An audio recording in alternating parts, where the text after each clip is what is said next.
Hi, I'm Eitan Pinsky from Pinsky Mortgages. And I'm Theo Birkner with Harcourts Real Estate. Today we're going to talk about a few things. Most important we're going to talk about is auctions. Theo is one of the only people who's able to provide auctions for sellers in British Columbia and almost all over Canada. And we're also going to talk about the new rescission period that the NDP government would like to put in, and a few other things like transparency, right? That's right.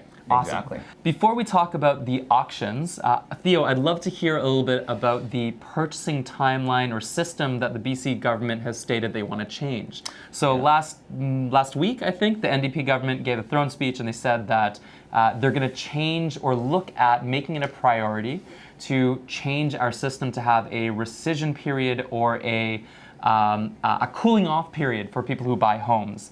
Can you elaborate on that?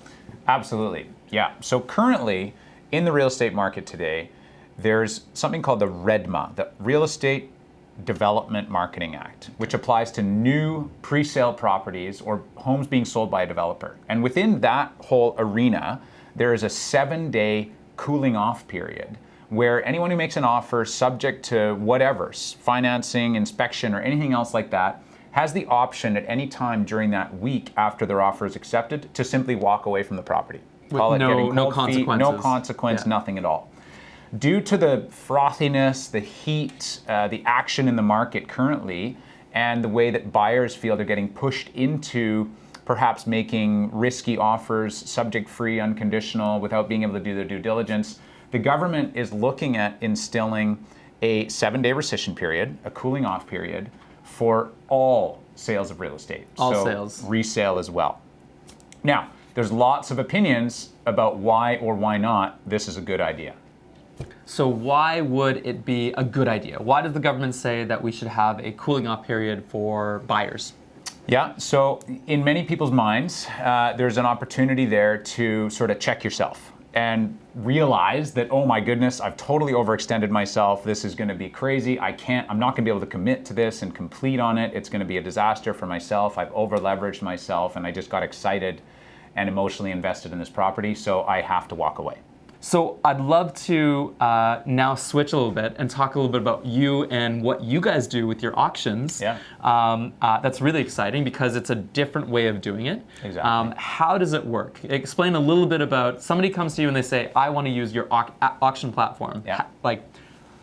People didn't even know in Canada that you can do an auction for your home. Like if you think about going to an auction house and seeing somebody bidding up an art piece, is that how it works? Essentially, yeah. So there's lots of reasons to do it, and we have lots of people that ask us about how it works and why it works and whatnot. And the long and the short of it is that it's a 3-stage process. And so any listing that we take on to sell a home by auction, we sign it up just like a regular listing, and we pick a date in the future that is very much so not as soon as a lot of these current multiple offer oriented listings where homes are simply underpriced almost on purpose, and they set a date they're underpriced on purpose. Yeah, like within 6 days. You know, in my opinion, you are absolutely underserving your seller if you're only exposing the property to the market for 5 or 6 days, right?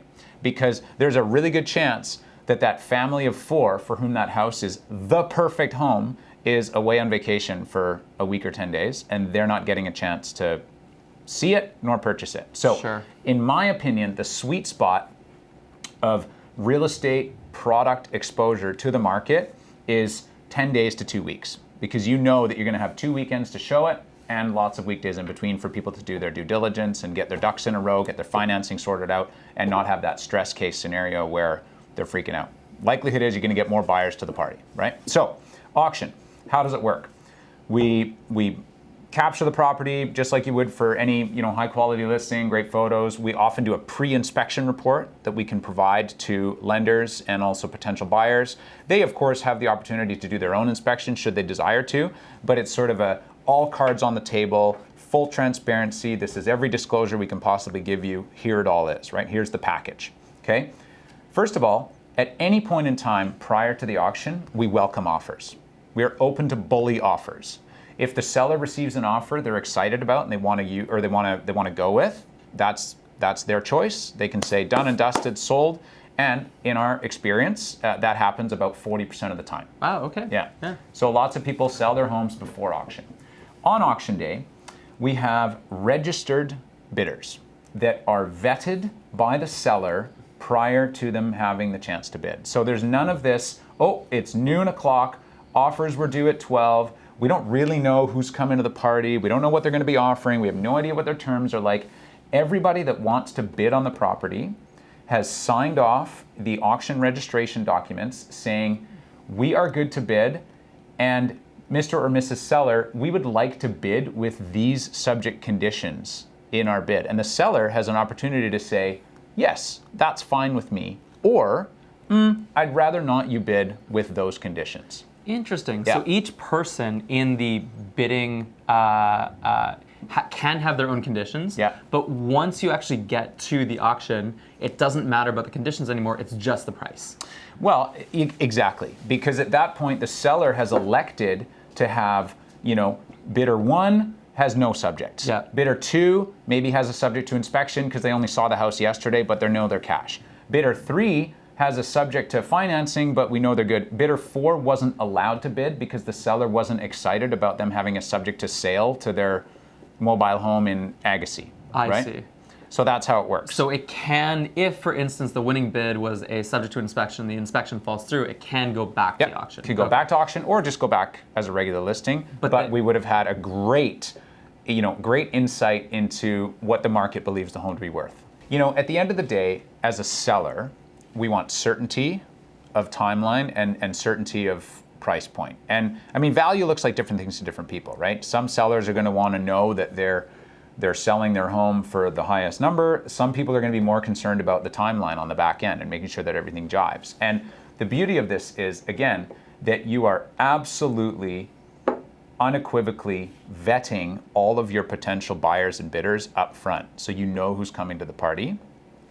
And you also have no requirement to sell because we have a reserve price on all of our auctions.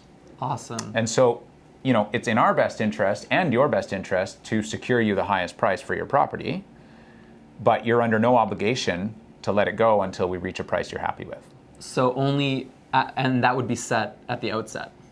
Yeah, and now it's undisclosed, much like most reserve prices of auction houses around the world, whether it's art or cars or anything on eBay that's sort of an auction price. There's typically a reserve price that is undisclosed, right?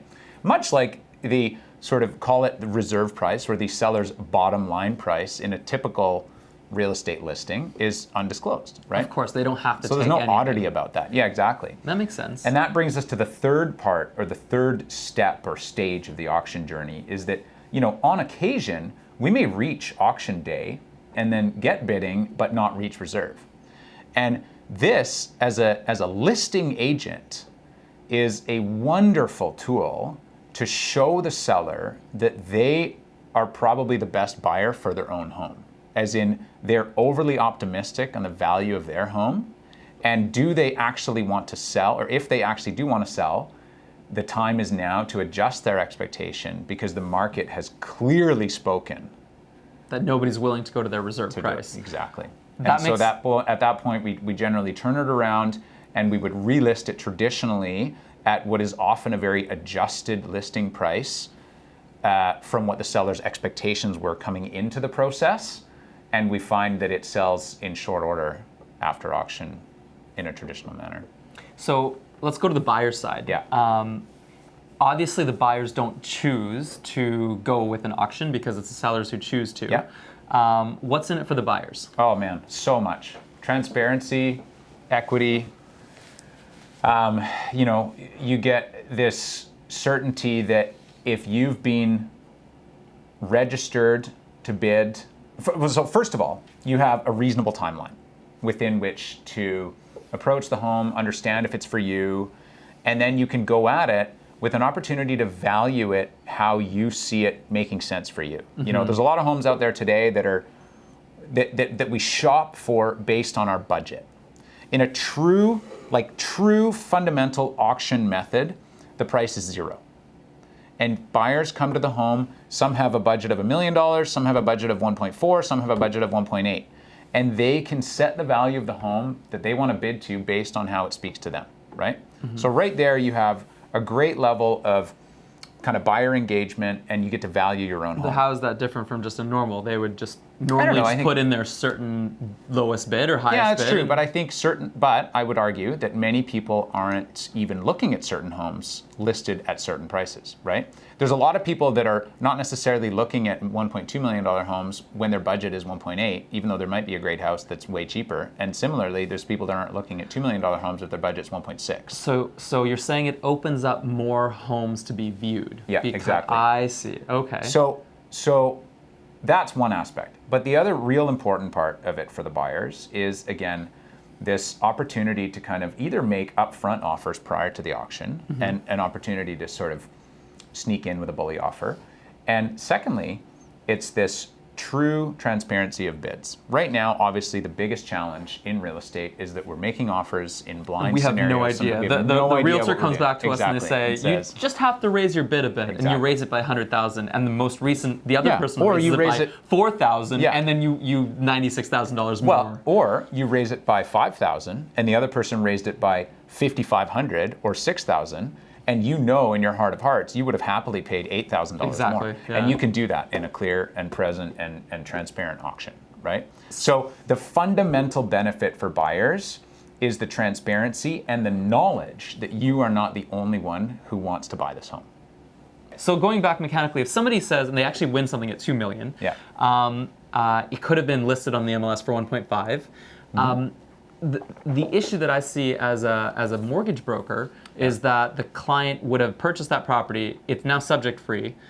Generally, most of them would be subject free. Is that correct? Because they've done their due diligence ahead of time. Correct. I would have to tell my client that, hey, Mr. and Mrs. Client, the only thing that could come up is if the value, an appraisal that's done, you bought it for $2 million, but it's only appraised at 1.8. The lender is only going to give you 80% of 1.8. Totally. So the client must have additional purchasing power based off of assets that they have, as opposed to having a larger mortgage. So is that, I guess that's one of the detrimental aspects of... Now, let me ask you this. What if this exact thing happens in a blind multiple offer situation? Well, exact same thing. There's no difference. So the client would know that, I'd say, Mr. and Mrs. Client, we haven't done an appraisal yet. The only problem with this file is that if the appraisal comes in lower, you have to bring more money. So you're right, 100% exact same thing. We just don't know what it's going to be. So wouldn't you say that a lender or an appraisal, or an appraiser rather, could look at the recorded auction call and clearly see that there was market-driven interest up to the price at which it was 100%. won? Yeah, that's true. Thereby, in my opinion, giving strength to an appraisal up to X amount of money. What we normally say when there's a subject-free offer is obviously that there's going to be a lot of interest. It was subject-free. There were other offers there. And you have no way of knowing where those other offers were. If there's pushback from the appraiser, getting the number of offers that came in and getting the number of times they came back, I mean, there's ways that we can help the appraiser make their judgment call. Totally. Because unfortunately, appraisers it's an art, it's not a science. It's not always going to be the same from one appraiser to the other. So yeah, you're right. I see how... what you're saying is, all in all, an increased level of transparency would be helpful for everybody. That's correct. Okay. So thank you very much, Theo, for coming in today. That's Eitan Pinsky from Pinsky Mortgages. Theo Birkner with Harcourts Real Estate. It's a pleasure having you guys with us, and thank you for watching.